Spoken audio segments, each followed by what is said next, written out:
जय बापू जय भीम जय संविधान यात्रा पहुंची शाजापुर जिले में। प्रदेश कांग्रेस अध्यक्ष जीतू पटवारी सहित नेताओं का कार्यकर्ताओं ने किया जोरदार स्वागत। महू में 27 जनवरी को हो रही सभा को लेकर किया प्रदेश अध्यक्ष ने दौरा।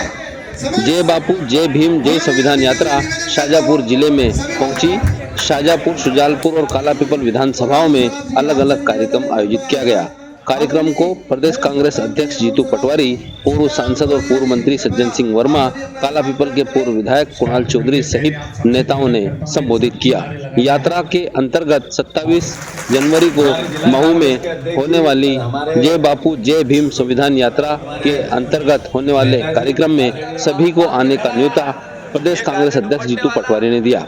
इस दौरान उन्होंने शाजापुर, शुजालपुर और कालापीपल में हुई सभाओं में मंच से सरकार को आड़े हाथों लेते हुए उन्होंने कई बात कही। उन्होंने कहा कि कई योजनाओं को सरकार ने बंद कर दिया है, तो उन्होंने यह भी आरोप लगाया कि कई महिलाओं के नाम लाडली बहनी योजना से काटे जा रहे हैं। मंच से जीतू पटवारी ने कांग्रेस की एकजुटता को लेकर कार्यकर्ताओं से आह्वान किया। उन्होंने कहा कि एकजुट होकर लड़ाई लड़ने की आवश्यकता है। संगठन की मजबूती को लेकर उन्होंने मंच से कहा कि पंचायत स्तर से संगठन को पार्टी मजबूत करेगी। इस दौरान शाजापुर में आयोजित हुए कार्यक्रम में संचालन ब्लॉक कांग्रेस के अध्यक्ष इरशाद खान ने किया।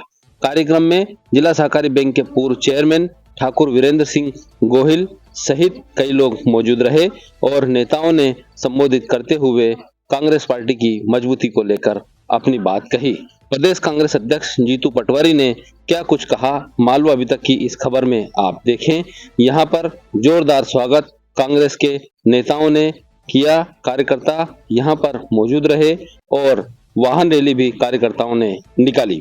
शाजापुर से शहजाद खान की रिपोर्ट। पूरे प्रदेश में कांग्रेस के कार्यकर्ता निकलने लगे, ताकत से लड़ने लगे, कोई डरते ही नहीं है। इसके प्रशासन की हठधर्मिता बंद हो गई।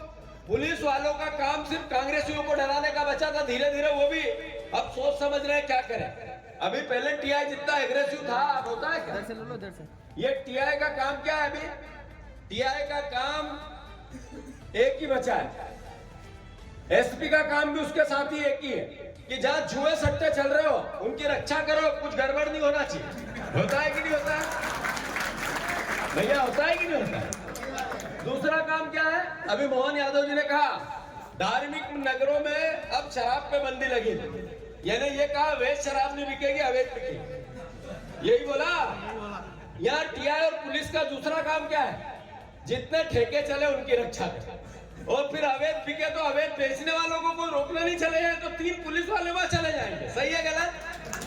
गलत कह रहा हूं तो रोक। मैंने मैसेज क्या था कि भारतीय जनता पार्टी ने जो चुनाव में वादे किए थे, 2700 के गेहूं के दाम नहीं दिए, जनता नाराज है। 3100 के धान के दाम नहीं दिए, जनता नाराज है। 3000 बहनों को कहा था नहीं दी, बहनें भी नाराज है। जगह जगह में जाता हूं तो मिलती है इकट्ठी हो।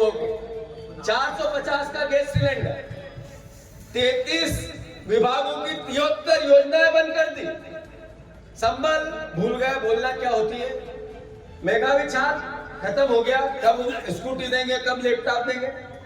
एसटी एससी के छात्रवृत्ति एक तरह से कब मिलेगी पता ही नहीं। 37 विभागों के कर्मचारियों की रेगुलर तनख्वाह बंद है।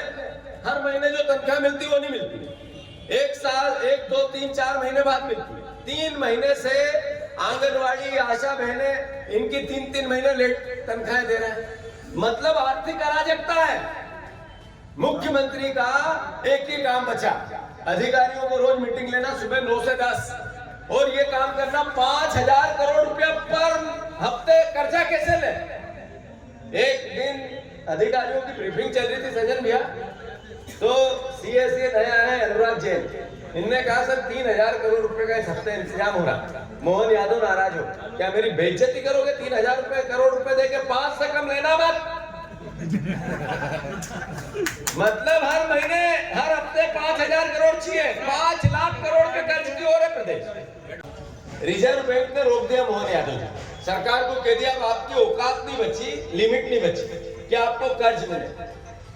आपको अब कर्ज दिए तो केंद्र में जाना पड़ेगा नरेंद्र मोदी जी के पास, कर्ज की सीमा बढ़ानी पड़ेगी जो बजट आए हुए के हिसाब से। वहां गए मोहन यादव जी, तो वहां देखा यहाँ 5 लाख करोड़ का कर्ज, वहां देखा तो 2,61 लाख करोड़ के कर्ज में देश के सरकार। ये उनके काका जी निकल गए मोहन यादव के। अब आप रुपया चला गया 87-88। ये हालात आर्थिक देश के अर्थव्यवस्था चरमरा रही है। आप जो यहाँ बैठे हो, आप पे 70,000 रुपए का कर्ज है। आपका बेटा पोता नाती सब पे 70,000 का कर्ज है। पत्रकार है, इनके सब परिवार वालों पे एक तरफ था काला धन आएगा और 15-15 लाख मिलेंगे, तो 15-15 लाख के हिसाब से 5 जनों ने 15 तिया 45, 15 चौक 60, 15 पंजे 75, एक ने जोड़ लिए थे। कुणाल चौधरी बताते रहते, उल्टा हो गया। अब एक पे 70,000 का कर्ज है, 5 है तो 7 पंजे 35, 3,50,000 का पर घर कर्ज कर दिया। अभी 1,200 देंगे और पीछे से बिजली का बिल 3,000, 2,000, 5,000 का देंगे। अगर टाइम पे नहीं भरोगे तो ट्रैक्टर ले जाएंगे, मोटरसाइकिल ले जाएंगे। अब काम चालू हो गया है, क्योंकि एमपी में भी खोखला हो गया, वहां भी कुछ नहीं बचा। मोहन यादव जी 1 साल में इतने करप्ट सरकार के मुखिया हो गए, इससे पहले ऐसा तमंगा किसी दूसरी सरकार को नहीं मिला।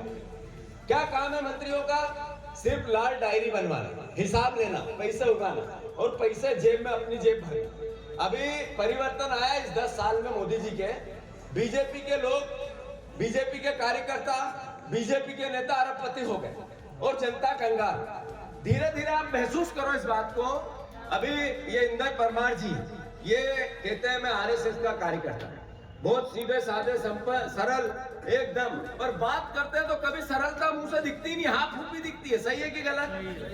और अगर बीजेपी वाले का भी उठा के ले जाए तो हमें संघर्ष करना, याद रखो इस बात का, क्योंकि आखिर विपक्ष का काम है कि इनने जो कहा वो किया नहीं। कहां गए वो 250 यूनिट तक फ्री था ना, कि 250 यूनिट तक फ्री देंगे बिजली, घोषणा पत्र में था। तो फिर बिल कैसा?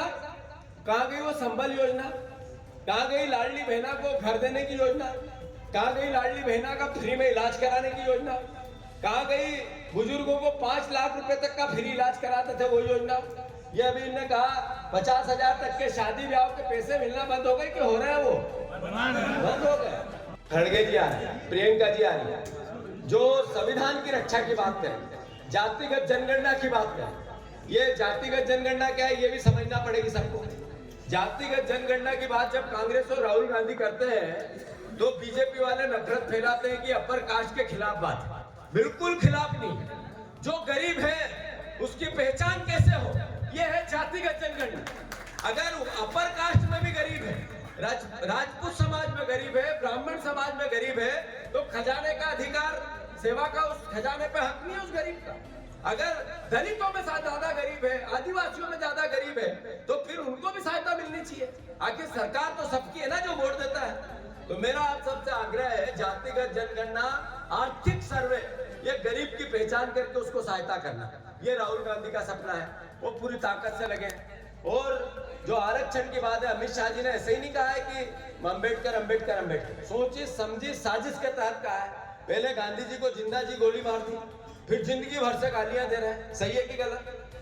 जो नेहरू जी, उनको बार बार, आज गरीबी है तो नेहरू जी जिम्मेदार है। अगर आज कोई महिलाओं के साथ अत्याचार हो रहा है तो नेहरू जी जिम्मेवार है। ऐसे अलग अलग तरीके से मोदी जी बखान करते रहते हैं। अब अम्बेडकर जी की बारी आई है।